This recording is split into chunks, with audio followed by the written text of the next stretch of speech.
If you are a neurodivergent professional or entrepreneur, whether that's ADHD, ASD, OCD, or you don't resonate with any of these labels, but you know that your brain works differently than most people, and you feel like you're going through the motions, just checking the boxes with your goals instead of feeling that inspiration you used to have, and has left you questioning whether or not these are even the right goals for you, or if you've just forgotten how to be excited, then you're going to want to stay until the end of this video because I'm going to break down the most important step you are going to need to take in order to resolve this. Welcome back to the Neurodivergent Super Brain series, brought to you by the 25-Hour Day. My name is Colin Response, internationally award-winning performing artist, entrepreneur, and global ambassador for the #1 luxury brand in the world. And most importantly, I did all of this with what most people call ADHD and obsessive compulsive disorder. I disagreed. So I built a business that's helped now over 150 neurodiverse entrepreneurs and professionals rewire their brains from feeling overwhelmed by a lack of time, energy, clarity, to becoming masters at executing their ideas profitably and efficiently. Ultimately, so that they can cut their working hours in half, add $10,000 to $20,000 a month to their income while having the freedom to live a fulfilling and balanced life in the process. And today I am blessed to be joined by our guest, Alex. Alex is a neurodivergent professional who works with a company that helps businesses attract more clients using AI systems to improve the speed and quality of their content production. And today I'm going to show him why he's stuck so that he can be empowered to decide whether or not he wants to permanently remove these barriers from his life. As usual, I'm going to do it while walking backwards. So let's get the step counter going and bring on our fantastic guest, Alex. How are you doing? Mr. Colin, I'm fantastic. How you doing? I'm great. So nice to have you here. I got your submission up. So bring it up. I'm just going to have you read it aloud. I am struggling to feel truly excited about my goals.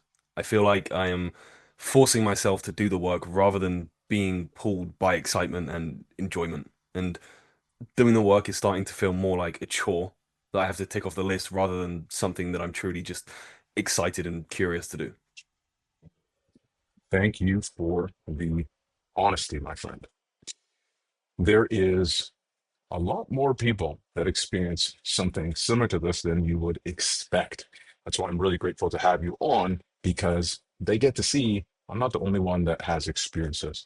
So if you're watching this and you have your own challenge that you're dealing with, I encourage you to type into the comments because if it's good enough, you might be invited on for your own episode of the Neurodivergent Superbrain series. But for now, we're going to dive into Alice's submission. So what I've done is I've segmented the areas from your submissions into two particular areas. We obviously know at this stage, we want to be moving things into the affirmative.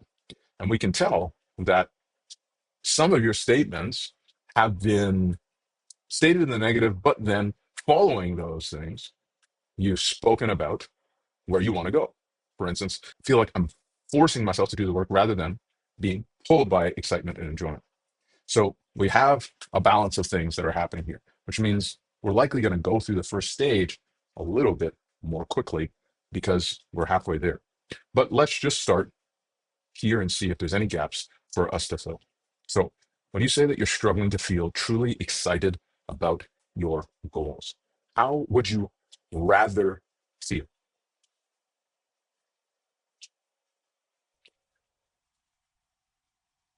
I don't think I can oh, I don't think I can put that into words better than that. I just like I am excited about them when I think about them, but I don't sometimes I don't just viscerally feel that. Like the idea of it is nice, but I'm not feeling just not feeling like it's there, if that makes sense. When you say that you don't feel like it's there, what do you mean by that specifically? Just unclear. It's like I have the goal. And like the goal when I sit down and I think about the goal, like hell yeah, that excites me, but it's not something that like I have to put myself back in that situation of like going out of my way to really think about it until I can feel it. And like when I'm doing the work or where the work like slows down, I don't feel the excitement of the goal. I'm more likely to just distract myself into like I don't know, something that is just like shorter term. For a little bit of context, like for example, the nature of my work for this year has been it's been quite different. So it's been like very hands-on, like full on for like 7 to 10 days of the month. And then it's like 2, 3 weeks of just stagnation because that's how it's been. Now that is changing very soon, like in the next week or so. But it's during those times of like flat out work, like I'm fired up. Like I love it. I'm all in. I'm so like tunnel visioned on that thing. And like my discipline is always through the roof. But when I have all of that time on my hands, that's where I begin to lose sight of like everything. I don't have that routine. I don't have it sounds strange, but I get such like a dopamine hit off of just closing deals back to back to back. And then I go from that absolute peak to then having no deals to close because I have to wait another 2, 3 weeks. And then I'm then looking for that dopamine hit and it's just not there. I don't have anything to give me that stimulus. And then I end up getting it from like like having the impulse to go and scroll on my phone or watch YouTube or something like that when I know I could be doing something more productive, if that makes sense. Makes complete sense. And so we're talking about this in the windows when you're not taking that action, right? Yeah, 100%. Like it's so funny. I when I can be back to back to back to back on calls all day and I will still find a time to like get the things I need to do done. Like the call reviews or the studying that I need to do. And then when I've got a completely open calendar and I have the whole day to get it done, I don't do it. Or like I do everything to the bare minimum. And it's so strange because you'd think like, oh wow, you have all of that time to do something, like you can just start ticking off the list. And it's like I'll always start off good. Um and I'll start ticking off the things in the list and then I get to like the middle of the day, I'm like, oh, I didn't tick that off. I didn't tick that off. I didn't do that. Whereas if I have a day where I literally have no time to get anything done, I'll find the time to get everything done. Gotcha. I don't know if that's because of just a lack of routine or the fact that my routine goes from such a peak to like such a low. Well, that's what we're going to find out as we clarify this. Even just saying that out loud though has given me like so much clarity already. Okay, so when it comes down to feeling truly excited about your goals, you have to go out of your way to think about it. Now, is this separate than this, or is this the same thing? Basically, in these windows of time, you feel like you have to go out of your way, and in these windows of time, you are feeling it. Yeah, I think it could be connected when I look at it simply because I think when I am in a position where I am in the work that I'm doing in the here and now, I'm actionably working towards my goals and just enjoying like hitting those quick wins that I can get in a day. I think I feel that. Like I feel that energy. Like absolutely like I love the competition of like beating my teammates. As much as I love them, like I thrive off of that so much. Like I love being at the top of the leaderboard, like in my company. That excites the hell out of me, and I feel like part of that excitement is because like, cool, this is fueling the goal. I'm working towards that and just enjoying it in the moment. But then when in my day to day, yeah, of course, like, and in my lifetime, I've never been very good at studying ever. Um, but in the day to day, all I have access to do, there's only so much, follow up that you can do when you have 3 weeks of the same leads. Um, and so all I have left is just to study and learn. And for me, I'm someone who has never really felt good at that. I've always just been good at like taking action and doing and like getting my hands dirty and like doing the thing that I just physically know is like getting me towards my goal, the thing that is getting pushing the needle. And when I don't have access to do that, I think I feel disconnected from my end goal. And I think that's when I lose sight of it. And then when I lose sight of my vision and my goal and what I'm working towards, or I'm watching other people, fly past me on the leaderboard because I don't have any sales calls to take. Um, I think that's when I'm more likely to then fall into, those bad habits or, cut the work that I meant to be doing short. Mhm. Okay. Does that make sense? That makes complete sense. It's in these windows of time that you have to go out of your way to think about it because you're not actively in it. When you're actively doing it, you're good, it sounds like. Yeah, and an example of that would be like I don't have any calls or anything to take for the day, but I do a morning meditation. Like I have a guided meditation that I do, which has got visualization in it. And when I do that visualization, like I can feel myself in it and I get hyped up and I'm in that zone then and there. But that's a short window. Um, and like if I don't set an anchor in my day like that to like have that gratitude and to like visualize what I'm actually working towards, like I do just kind of go into autopilot. So now we're starting to see that starting to feel excited about my goals when you're not actively in pursuit of them. Yeah. So let's clarify this. So when we're doing the work, does that mean when we're doing this work that is not directly associated with the outcomes? So I think an example of this would be like it's hard for me because my goals are kind of all around to unlock the goals that I have in my life. It takes finances. I need to make money. And when I'm in a window where I physically can't make money because I don't have any calls to take, that's where I just have this huge like disconnect because I can't enjoy what I'm doing because what I'm doing isn't like it is. I know that learning and studying in the long run is absolutely getting me closer towards my goal, but I guess because it's just not like a cash collecting activity, I guess I just struggle to really feel inspired during those times. But when I can wake up in the morning and I can see, damn, I've got 10 calls on the calendar today. I've got like so much opportunity to make a ton of money to help a bunch of people get their goals while simultaneously helping me get towards mine. Like that's when I'm so like there's a fire lit under me. Gotcha. So we're talking about the scenarios essentially where you can't see the direct result, like in the short term, of the effort you're putting in. Yeah, and here's an example of this. Like I was terrible at school. Like I had never studied once in my life. I'd never paid attention in class ever. And I knew that I was like naturally smart. But the problem with me and why I never studied and why I cheated on all of my exams is because I never ever I knew that I would never work a 9 to 5 and I knew that everything I was learning like wasn't worth it because I was never going to use it. And I just physically could not make myself do the work. I physically could not make myself sit and study and do all of these things because I just knew that it was a waste of my time. Now, I don't think that studying the things that I need to study now is a waste of my time. Um, I guess just because though I don't just because I know it's not an activity that it is directly correlated to my goals, and maybe this is a mind virus in itself, and I need to reframe the way that I look at studying and learning as more of an action taking thing. Um, but I just yeah, I feel a lot more motivated knowing I have 5 calls on the calendar than I have 5 hours of training to do. So essentially, if you're not seeing the direct result of the actions, then you find yourself less motivated to take them. Absolutely. A few inches later. So just in terms of clarity, right now, we have two categories. One, this is essentially action. You can see the results of a short timeline. Action, you cannot see the results of in a short timeline.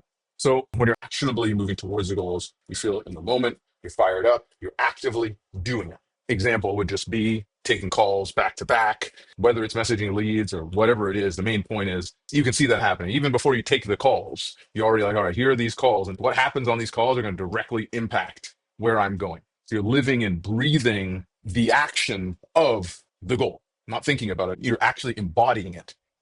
100%. On the other end, when you have these weeks off, you don't have access to those actions that allow you to be in embodiment of the things that allow you to see what I'm doing, how my energy is being spent is bringing me closer to my goals. So therefore, you feel disconnected from those things. And while the idea of them is nice, there's a deeper part of you that is saying, yeah, but that's not actually happening right now. I'm just envisioning it and not doing it. Yeah. So when Yeah. you like, yeah, yeah, okay. So when you're doing some of the work during that time, because you don't actively see, and maybe it's see or believe that these behaviors directly correlate to you achieving your objectives faster or better, there's a part of you that feels like, why would I spend my energy and time to do these things? Is that accurate? Yeah, I'd say that's really accurate. I don't like feeling like I'm kind of sitting on the sidelines. Like I've never been good at, I've always just been a doer.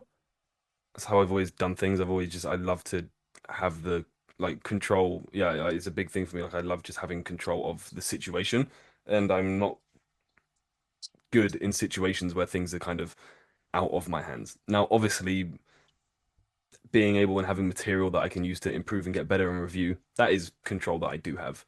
I'm just not taking control of that aspect. And I guess maybe it is that subconscious feeling of not, not physically just working and building towards my goals.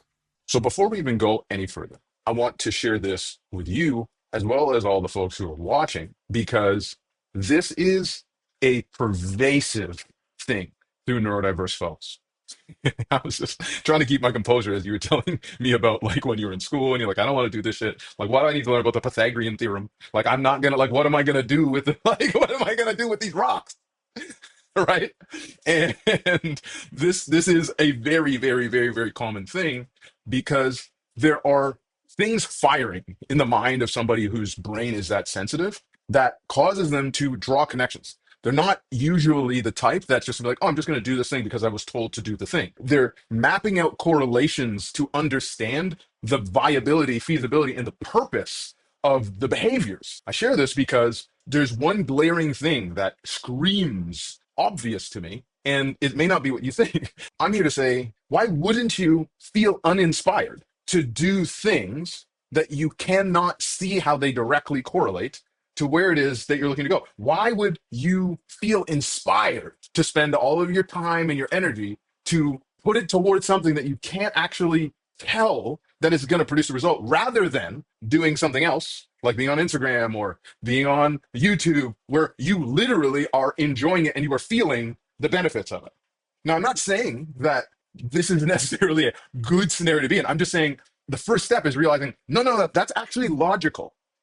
You're an active guy. I know this. So if you think about most people who fail with consistency in going to the gym, it's not because they don't believe that necessarily going to the gym is going to be beneficial for them. They fail to go to the gym because on a deeper level, they do not see the result of their behavior and how it is benefiting them. So I'm going to sit on the couch and eat potato chips because that feels good right now. And I could go to the gym. It's going to be so much more energy, so much more work. But I mean, like, how much is that even going to make a difference? Like, they go to the gym, they don't necessarily know what to do. They don't know what machines to use. And all of it on a deeper level is kind of like, I'm just going to do all this work when I could just not do all this work and get the same result, right? And when you look at it on a deeper level and you correlate it to this, because of the way that things are presently laid out right now, when you got calls stacked, you're like, boom, I can produce a result. I know it's going to give me that feedback loop, not just the dopamine hit, but the direct understanding of its correlation, the measurement of its correlation. Whereas in the other scenario, and correct me if this is not accurate, but it sounds like on a deeper level, there's a part of you that's also saying, I don't exactly see how all of this time and energy I'm putting into this, which is particularly harder because for you, as you mentioned, something you've never been good at. So it's even more energy than it takes to do. I'm not really seeing that doing this is having a substantial impact on my ability to produce the results. Is that accurate or is that inaccurate? No, it's really accurate because for me, like for example, when I it's like my to-do list when I have a day full of calls is like wake up at 6, like do my morning rituals, like hit the gym, take calls all day, sleep. And like for me, it's just tick, tick, tick, like go. Whereas for me, when I'm planning the day before, which I like do religiously every night, I'm planning the day and it's just like these little things, and I'm literally putting a tick box next to them of like I have to tick them off the list. Like it turns into like this chore that I have to get done. I don't feel excitement for doing it. Whereas for me, like the idea of just show up to 10 calls and like very likely make a lot of money. Like I'm like, fuck yeah, that sounds great. There's no checkbox next to like take calls. Like that isn't a chore for me. So when you get to the end of your night on a night that you have the calls the next day versus when you have no calls the next day, you still go through the same process of planning out your next day. Oh, like always, always. Like I can't. If I wake up and I don't have a to-do list in front of me, like I'm a mess. There we go. It seems quite obvious then if the process before when you go to bed is exactly the same on the days where you don't have calls versus the days where you do have calls, that the nature of the behavior that you're going to be taking the next day is what has you feeling like it is a chore. Right now, it sounds like your definition of a chore is something that does not directly correlate to producing results, but you feel like you're obligated to do. Absolutely. Yes. So now we enter the next stage of questions, which is if a chore to you is a behavior you feel obligated to do that does not bring you closer to your objectives. I'm not explicitly using your words, so correct me if this is not accurate. Um, it's funny because I think some of the things that like I don't look at them as chores, but I feel them as chores, and they kind of do bring me closer to my goals. Um, I guess it's just like I'm not getting the instant payoff is the thing. And so I think anything that I don't feel giving me that instant payoff, I guess I kind of just see that as a chore. So now we have our definition of chores, which is anything not giving me instant payoff. There is a caveat to that, like there's certain things, but this is within work, like the gym, for example, like I love. I don't see my, well, you sometimes do, but you're not really watching your muscles grow in front of you or yourself like getting healthier in the second. But like I love going to the gym, and Mhm. it's something I've done for years. Or like exercising, for the most part, I do really enjoy it. And I'm not seeing the instant payoff there. So maybe it's the way that I view it. Because when I first started going to the gym, I hated that. Like that sucked. Um, and that was a grind. So maybe it's a case of with some of this stuff, I just need to thug it out until I start enjoying it. But I don't know.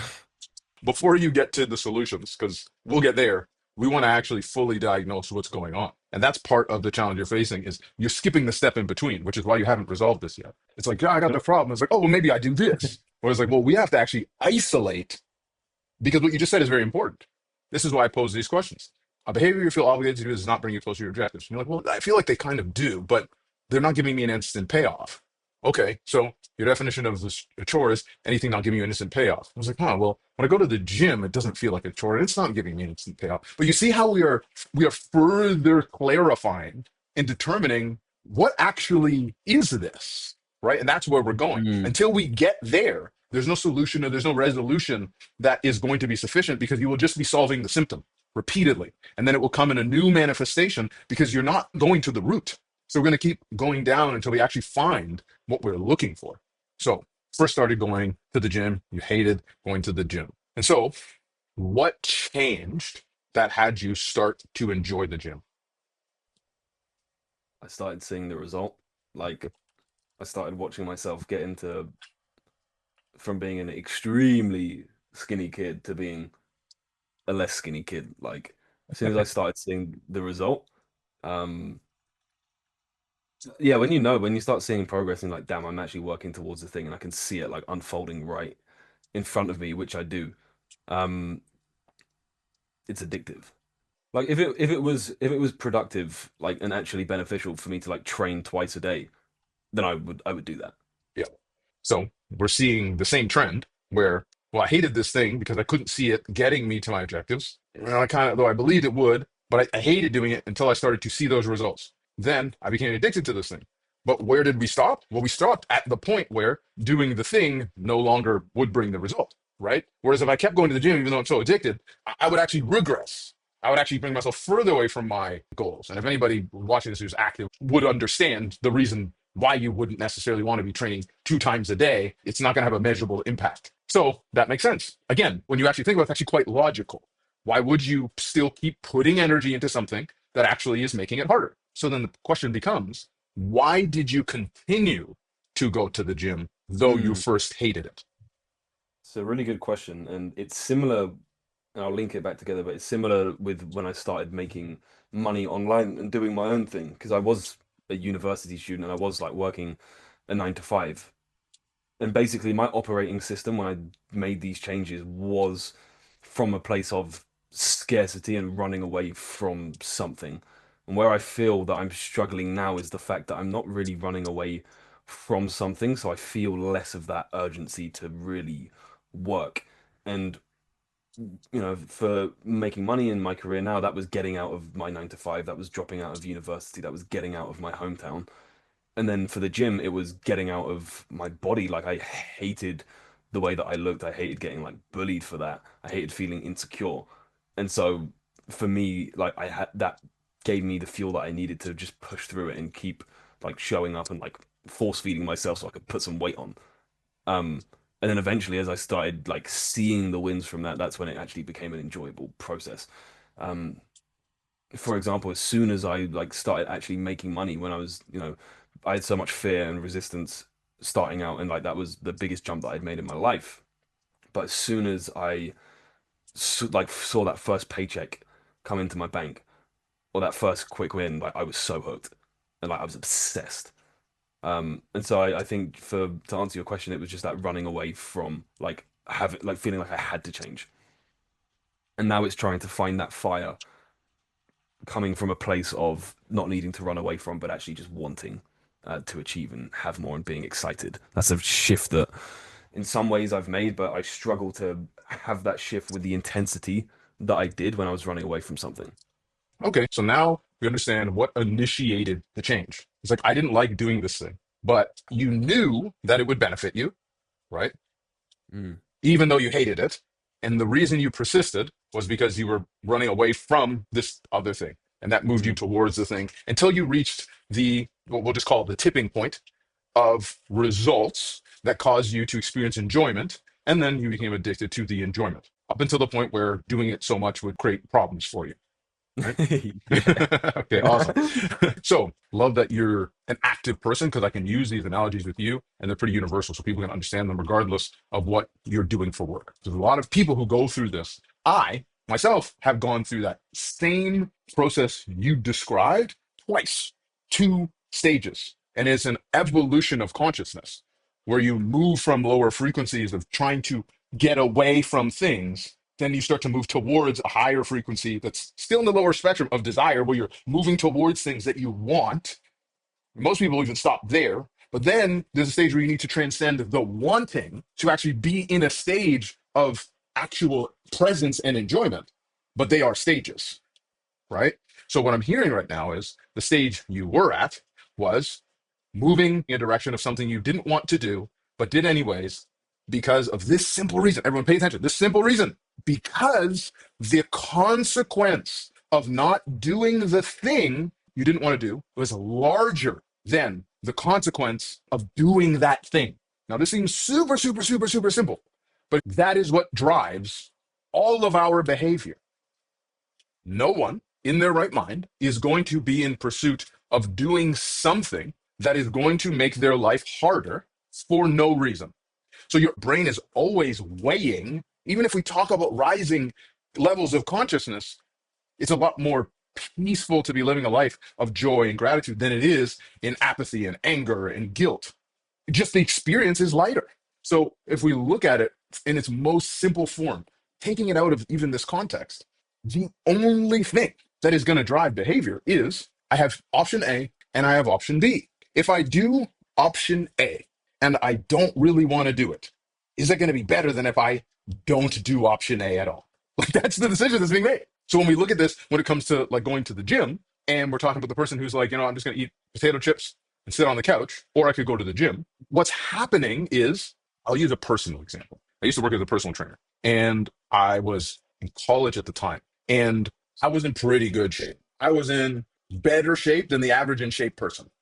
So I started to lose this motivation to go to the gym at the same level I was going to the gym. And I fell out of the habit of doing it.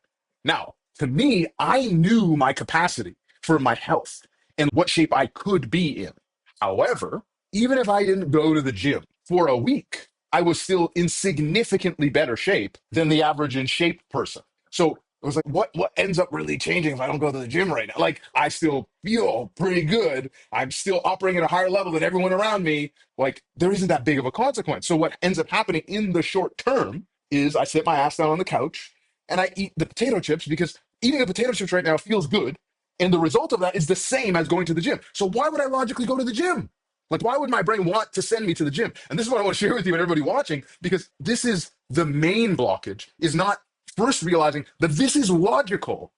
Like, if you don't first realize that it's logical, you can't actually strategically make decisions that will allow you to subvert that logical process. Because this part of your brain wants you to sit down and eat potato chips. It wants you to stay where you are because it's more comfortable. This part of your brain, or even this part of your brain, the highest consciousness that knows your potential, knows what will happen long term if you take on these behaviors, right? This is the conflict, if you will, that is being navigated, right? Here's where the problem comes. When you don't acknowledge that this one is presently running the show. This one has the strategic ability to manipulate the behaviors of this brain, but you will never actually think about how to do that if you don't first acknowledge that this guy's running the show, because nobody wants to believe that.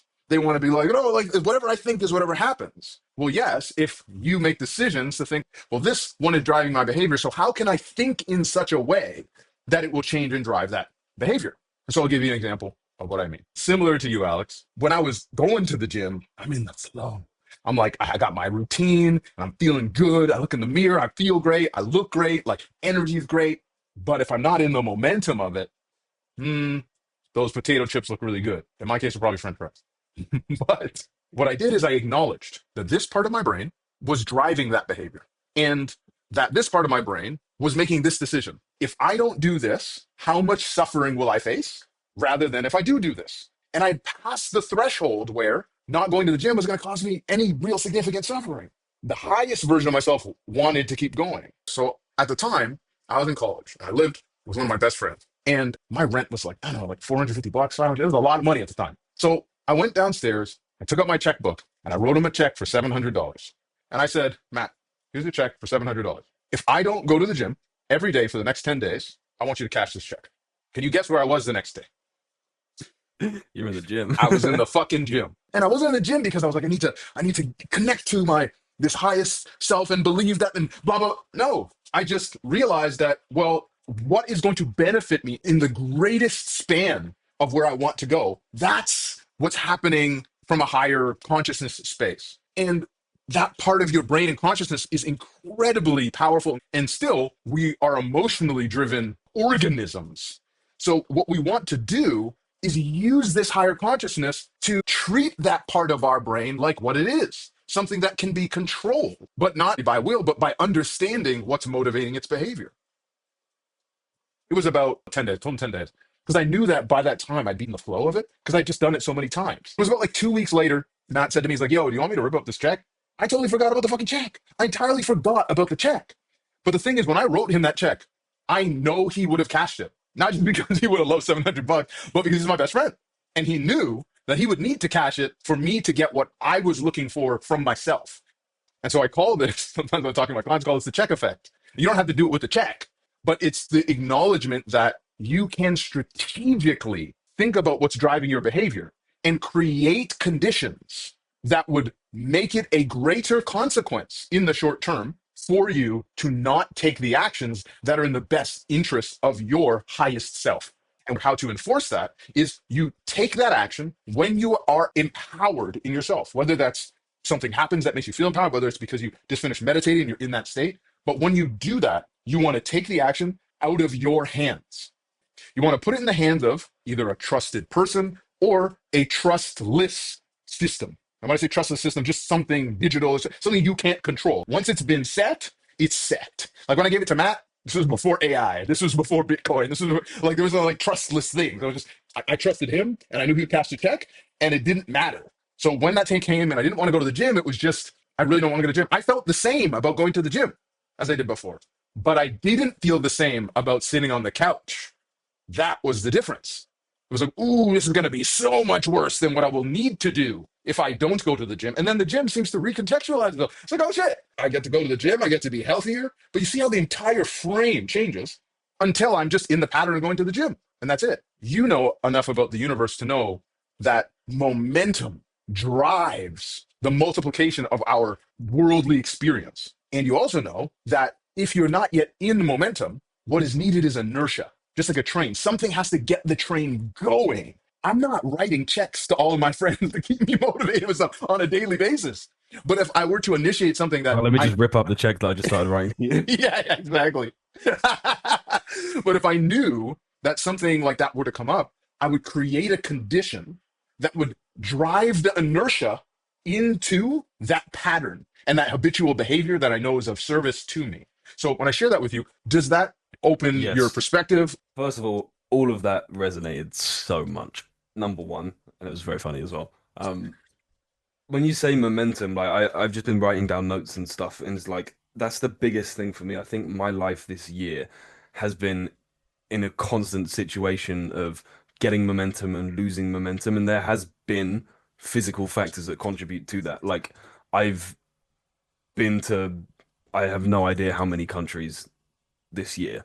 I've lived in so many different places, like constantly moving Airbnbs and so my physical location has been unstable. And then I'm constantly in a routine, unpacking, packing, moving to the next place. I literally like fly out somewhere tomorrow.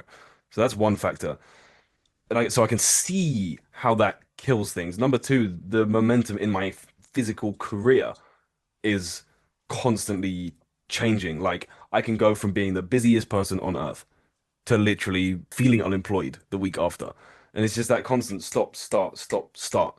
Because I know that when I am in momentum, it just compounds. I fly. Um, and that's the biggest thing. I'm just constantly going through this stage of like when I have the momentum going, like I crush it. But then as soon as something knocks me off that momentum, I really struggle to get back onto it. And luckily, like I'm in a place now where, as of the later part of this month, my work should be completely constant by then, and I can have a like way more consistency in that. So it's no like ups and downs. And then in my physical location, like after next week, like I'm finally moving to one place that I have no intention of leaving for like a really long time. So luckily, like physically, I'm going to get to that place, but it's also like I need to mentally build that momentum as well, because as much as that can be influenced by external factors, it is also very much a mental thing. Entirely, entirely a mental thing. Because if you think about the story I shared, my environment didn't change. The context of my environment changed. And the context of my environment changed from a direct result of my decision making. So the question that we want to ask is, now that you've acknowledged momentum is playing such a significant part in what is causing you to feel like what you mentioned here, excited about your goals, because you're not actively in them, you're not actively doing them because the momentum is dropping off, and then you're needing to do these other things. The question becomes, what actions could you take that would put you in a position of momentum at the times where your usual conditions are not there? That's the question that we want to ask, and that's the question we want to answer. Because even in this scenario, 10 days and then 20 days off, this is still two-thirds of the time you're not in momentum. So you have the majority of the time here, regardless of this changes. Still, you want to be able to have the ability to put yourself in a position where you can take the actions that are in the best interest of you when you know that they're in the best interest of you. Because we passed the stage of, well, I just don't know if it's going to result. You passed that stage like, no, I actually do think it will benefit me, but I'm not really feeling it. Why am I not feeling it? Because I'm not actually doing it. Why am I not doing it? Because the feeling of not doing it is a little bit better than the feeling of doing it until I have momentum. Well, why don't I have momentum? Well, I don't have momentum because I don't have something that's giving me enough inertia to start the process so that I can start feeling it, experiencing it, enjoying it. And so we must look at the areas of the things that you're doing at the times when you're not here, right? For instance, the actions you mentioned when you're studying and you're learning. Visualization seems fine, but we have two things here. The two areas that, one, what you find yourself doing instead of what would benefit you, and what would benefit you, presumably, that you're not doing. So there's a deeper thing we can ask. One, which is, which components of this studying and learning do you believe would most benefit you?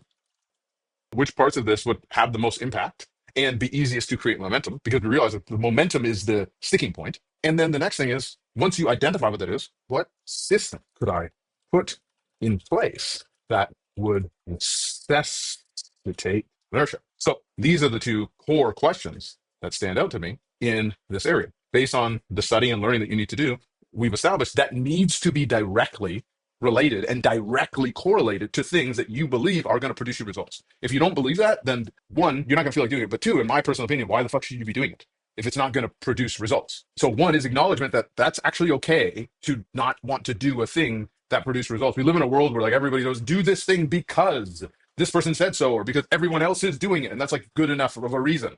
And it's like, no, do this thing because it's actually aligned with you. It's aligned with the things you want to bring into your life. It brings you enjoyment, fulfillment. It brings the people around you happiness, fulfillment. It brings the world more fulfillment, makes it a better place. Sure, the things that are aligned with you. If it's not those things, I don't give a fuck if it's the Pythagorean theorem or the Smug-Pythagorean theorem. Like, it doesn't really matter. Like, there's no fucking point. We have to be doing things that actually produce results. We're here for a limited amount of time. So number one is acknowledging that. So then we move on to being, okay, well, what are actually the things that I believe would have the largest impact? For two reasons. Because we want to accept yourself and where you are. Do I think that, you're not good at studying? Technically, that's a belief. You're probably not as well practiced in studying. Does that mean that studying is not an effective thing to do? No. Does it make sense to acknowledge that you're less practiced or that you would benefit from more practice in study? Probably, right? And so acknowledging that that's okay that you're less practiced and that it's also benefited you because you're pretty action oriented, but you can see the value in studying. So we look at them, okay, what areas, if I was studying them, would have the highest yield that would allow me to create the momentum? Because that's the biggest thing. If I have the momentum, I'll probably end up doing some of those other things because I'll start to see the results. So identify what that thing is. Once we identify what that thing is, then we stack on top of that. So now we are okay with the fact that we don't want to do shit that doesn't matter. Two, we've established what does matter. Out of the things that matter, we've established the thing that would be the easiest to create momentum with so that eventually these other things will come into the flow of that. Then the next step is we need to think about what behavior or system you could put in place that would necessitate your behavior, like the check effect, like I mentioned, right? You put these four things into place, and trust me, you will start to take action on the things that will benefit you in the future, but you don't see the benefits of it now until you start to get enough momentum where you feel the benefits of it. And it will put you leagues ahead of this version of yourself that's only doing the things you can see now. Even though this is getting you results, that version of yourself, which you know, is going to get you results that far exceed what you have the present capacity for and not be reliant on external conditions with the work to give you those things in order for the results to come. And even though I'm talking about setting up systems that involve external circumstances, remember, it's you initiating them. You're initiating the check effect because you're looking for the most effective way to position yourself to take the behaviors you want. So if you want to stack things on top of that, you can have the little bonus, which is you can apply the check effect to things you don't want to be doing. You don't necessarily have to do that. But again, you could put it in somebody else's hands and say, look, if you see me on social media or XYZ thing, then cash this check. And I use the example of the check because it's obvious, but there are other creative ways you could go about doing that. Like the first time I had one of those weeks where I was like hectic work, I didn't like go to the gym as much because I'd not been used to that. And, like workload, that was a priority, and like my gym slacked. And then the next time I was going into one of those weeks, I was like, okay, well, I don't want to do that again. So I just got a PT. And for me, waking up when I'm like very tired because I'd worked so much the night before and like I didn't sleep because my head was just going because I was so like wired. There was no talking myself out of the gym because like I'm gonna feel like such a dick if I let my PT down. I have to go. And so it was like a non-negotiable. I didn't even think about it. I just went. And then I was at the gym. And then I didn't even have like the option to have a bad workout because this guy is just telling me do this and I'm doing it. Like I've just completely outsourced the like mental capacity or strain to this guy who's literally telling me everything that I need to do. And like that's my version of the check for that. And that worked like really well. I just like lost all of the um the brain capacity for it because I know that I am actually when I have the focus to do it, I'm incredible at studying. Like if I have a book in front of me that I'm like so interested in, I will read it like cover to cover. And you will literally like have to punch me in the face to get me to stop reading that book. But if it's a book that I just feel like is a chore to read or I've been told that I should like this book and I don't, it's such a drag and I won't and I'll just put it off and I'll keep pushing it off and pushing it off and then I just won't read it when I'm meant to read it. And like one thing that since a young age, like, and this is the feeling that I feel when I study something that I'm not interested or don't feel like studying, is like I've never been good my whole life at being bored. Like I'm terrible at being bored. I resist that so much, and I have since I was so young. And that's a feeling that I get when I study. Like I feel like I have to be doing something. Like I have to, like I'll sit down, I'll start studying the thing I'm meant to study. And like, I could be eating a bowl of blueberries right now. Hmm. You know what? Like the sun's out. I could be getting a suntan right now. I'll go outside and listen to it while I get a tan. Or like, maybe I should get some steps in. I'll go on a walk and listen to this audio. And I'm not like, yes, I'm getting it in and I'm ticking the box, but I'm not actually getting the thing I was meant to be getting out of it, which was like, I'm getting better at this thing. I'm learning this thing that I didn't know before, or I'm refining this thing. When I'd probably learn it a lot better if I sat down presently and I had a piece of paper out and I was writing it down. But instead, always feel the urge like, oh no, this is boring. Like, let me make it a productive feeling thing and like get a nice suntan while I do it. Like, eat some blueberries or both, The or blueberries. both. That's amazing. I eat like 500 grams of frozen blueberries a day. That's incredible. That's incredible. So when you think now about those four stages, realizing that you don't even need to be less bored, just the alternative needs to be worse until the momentum builds and you actually start to get the results from that behavior. It's all about creating the inertia. You don't need the check effect to keep that behavior going. It's not a permanent thing. Most people think, oh, this uncomfortable thing, I have to do it forever. No, it's uncomfortable because there's no habit and you're not getting results. If it's a thing you constantly do is uncomfortable and doesn't get you results, well, then why the fuck should you do it? You shouldn't do it. It would only make sense to do if it's something that gets you results, which means the only Yeah. reason you have a problem is because you haven't seen the results yet because you don't have the habit, which means you need the inertia. So, with what we talked about today, my question to you, Alex, is what steps are you going to take in order to create the circumstance that is going to allow you to create the inertia and move into the momentum? Yeah. So I think the biggest thing is like now I have that level of awareness, literally just acknowledging like the idea of like, okay, who's running the show right now? When I'm because now I have that awareness of okay, like I'm giving into my lower self right now. Like the biggest issue is that I've just been viewing this thing as a chore when actually this thing is literally I have the opportunity to reframe that as the stepping stone to fast tracking getting what I want. Like it's literally like this can be something that I'm excited for if I just choose it to be because hey, like I've done that with the gym. Like that was something that I like hated and I didn't like and I felt all awkward being in the gym and then I was like, oh damn, like I've got a nice pump. I feel good about myself. This is fun. And like it was literally just building the habit. So now I'm actually excited to like get the momentum because I know for a fact if I stick at it long enough and I just build the habit of doing it, like it's no longer a chore. It's actually like a fun thing because the result excites me. The result excites the hell out of me. Well, guess what? If you make it a habit and you do it for long enough, then you automatically are getting the result and then it's really fun and you enjoy it and it becomes a hobby for you. And then you're doing too much of it and you actually have to stop because it's detrimental. That's a good position to be in. I've never personally like seeked to get diagnosed with anything in my life. There's something going on there. Like I know it, right? I always have, but like I've never wanted to put a label on anything because I just know how dangerous that can be. And I've always been someone who is like, if you tell me I'm something that I don't want to be, I will absolutely prove you wrong. And so I've never really been consulted on that, is my point. And that was really beneficial because like why the fuck would I want to do something that like the pros don't outweigh the cons in my mind? Like that's not logical. It's stupid. Why would I feel motivated? I shouldn't. Like so I just need to reframe things in a way and view things in a way and set the foundations and have the right systems in place where logically it makes sense. And then it's just like a very paint by numbers way to getting what you want rather than like rather than just like adding all of this like brain capacity to it. And so that like I'm always gonna have this analogy in my mind of the check.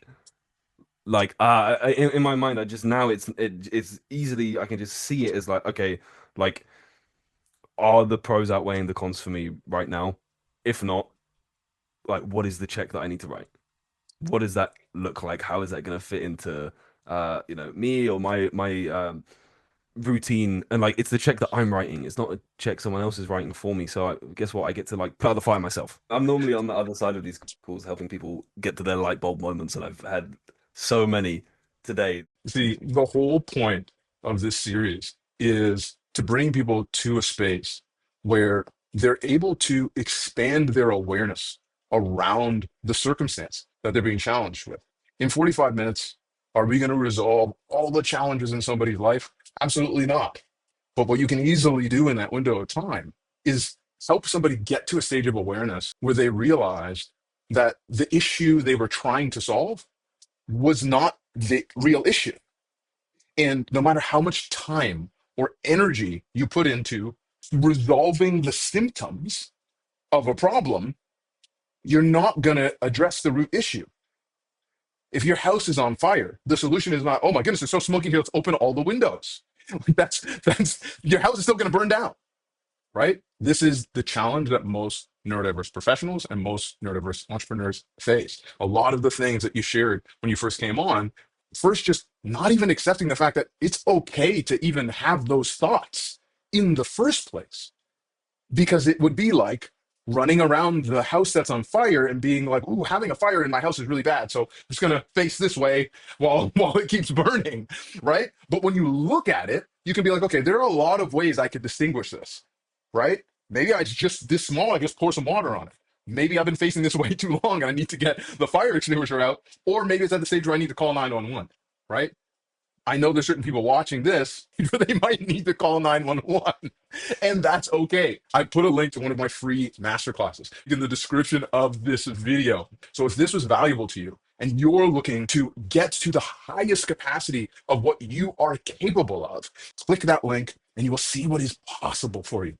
Because most neurodiverse entrepreneurs and professionals are spending all their time, all their energy, all their money on resolving the symptoms when there is an easier way. When you address the core neurological factors that are actually responsible for the destructive and subconscious behavior patterns that are standing in your way, being able to make more money, being able to do it while spending less time, less energy, feeling more fulfillment is entirely accessible to you. If you don't want that life, and you want things to be harder than they need to be, that is a choice you get to make as well. But until next time, I want to say thank you to our fantastic guest, Alex. Such a pleasure. This has been extremely eye-opening. So I'm, yeah, really, really grateful for your time, Colin. It's been great.